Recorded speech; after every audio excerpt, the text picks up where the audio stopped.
Hi, I'm Teresa, and today we're going to talk about reviewing and evaluating results with the SMART response.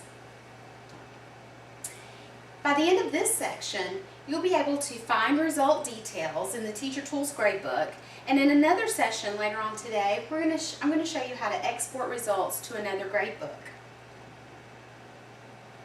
It's important to evaluate performance in a number of ways.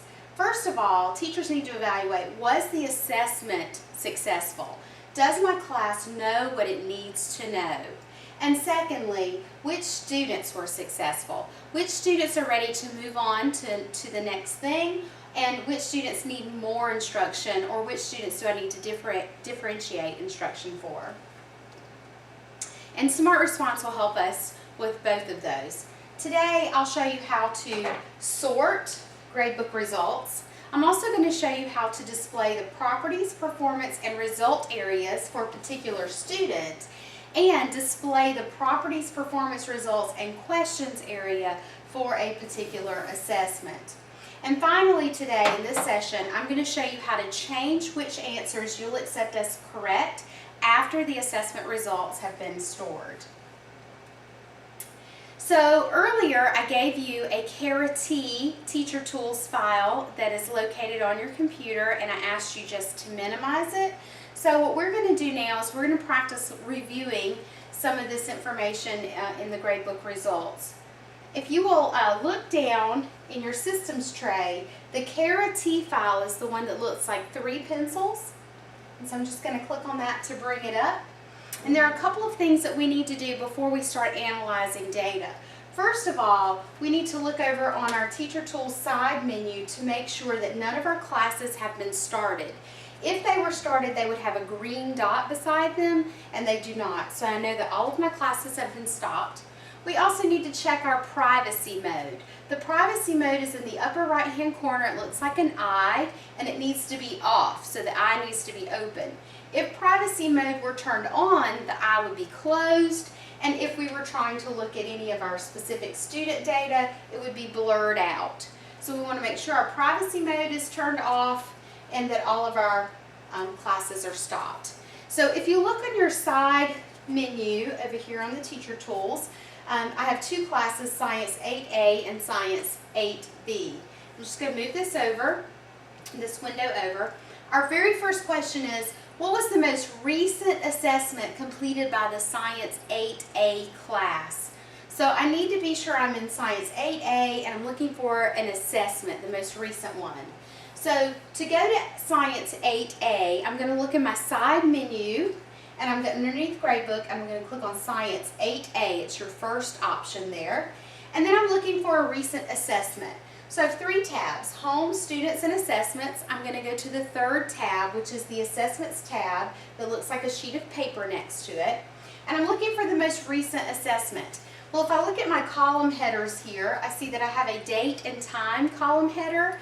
I can click on the column header to sort in ascending or descending order. I want the most recent one on top, and here it is, March 21st. I know that this column is being sorted because it has a black arrow pointing down. So the most recent is on top. And if I come across under the title column, I can see that it's Plant Studies. So if I go back to my question, whoops, I maximized it. Let me minimize it by clicking on the minus sign. I see that C is correct, a quiz about plants. Moving on to question number 2. Whose overall average is the highest in Science 8B? So I'm looking for a student with the overall highest average in 8B. So I'm going to come down to my systems tray to my T Teacher Tools file with the 3 pencils icon here. And let me just pull this down so I can reach it a little bit. I am in Science 8B, so on my left side menu I'm going to my second option, which is Science 8B. And I want to know which student has the highest overall average. So I'm going to go to the Students tab, which is the second one. Has a picture, it looks like 3 little people on it. And they're currently being sorted by last name. I know this because it has the arrow here on the last name column header. I want to sort it by average. So I'm going to click on the word average for the column header, which is all the way over on the right hand side. And now they're in ascending order. I'm going to click on average again, so they're in descending order. That means the highest is on top. That is A. Kennedy. And if I click on A. Kennedy, you'll notice some more information pops up here at the bottom half of your screen. I have a Properties tab for A. Kennedy. I also have a Performance button for A. Kennedy, so I can compare his performance in blue to the class average in red. So I can see that he has a tendency to be slightly above the class average, and I can look at his assessment results every time. And the third button is the Results button for A. Kennedy, so I can see all of the assessments that A. Kennedy has taken and all of his marks or grades for A. Kennedy. Okay, so A. Kennedy had the highest. I believe that was our answer here. So yes, the answer is B, A. Kennedy. We're going to move on to question number 3. How many students responded correctly to question 3 of the Plant Studies quiz in Science 8B? So I'm going to go to 8B, and I'm looking for Plant Studies. How many students got question 3 correct?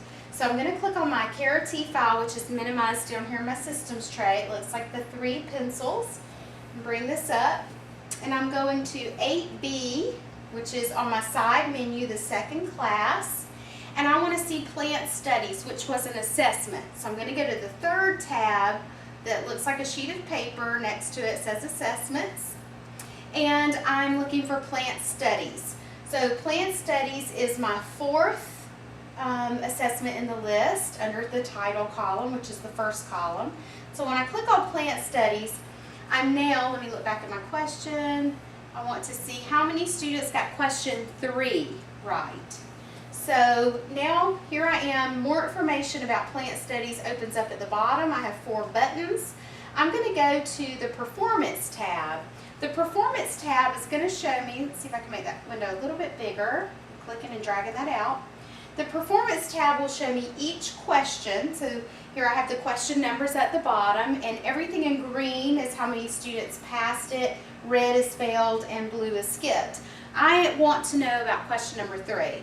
So in the third column, this is question 3, I'm going to click on it, and it will tell me in this pop-up menu, for question 3, 25 students passed, 4 failed, 2 skipped, and 0 were absent. So 25 students got it right. So I'm just going to minimize by clicking on my little minus sign here. Go back to my question. 25 students answered it correctly. And I'll move on to question number 4. What was indicated as the correct answer to question 7 of Scientific Investigation exam? So back to my T file, which is minimized in my systems tray. It looks like 3 pencils. Click on it. I'm looking for Science Investigation. In Science 8B, Science Investigation was the second option under the title column. I am on the Assessments tab, by the way. So Science 8B in the left side menu, Assessments tab, looks like a sheet of paper. It's your third tab. And then I chose the second item, the second assessment in the title column, Scientific Investigation. And down in the bottom in the results area, I have a Properties button, the Performance button. I also have the Results button and the Questions button. I want to go to the questions because I want to know about question number 7. What was the correct answer to question number 7? So now on the left-hand side, I have all the questions listed. I'm going to click on number 7. And then on the right-hand side, some more information comes up about question 7. I can see which percent of students answered each of the choices, and I can see here that response B is marked as correct because it has a check in the box in the correct column. So B would be the correct answer here. Now, let's just say that, let me go back to my T file here. Let's just say that while I'm here, I go back and I read the answer choices and I decide that D was an acceptable answer choice as well. I can change the answers right here. I can find D, and under the correct column, I can check that box by clicking in it, so that now any student that answered B or D would be given points for getting this question correct. Sometimes that's important to go back and change our answers.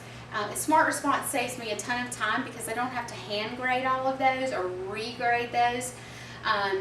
So it saves us time. It's a more efficient way of assessing our students. I'm going to give you a few moments now to go through and analyze some of the results in the Kara T file, and I'll come around and answer any questions you may have.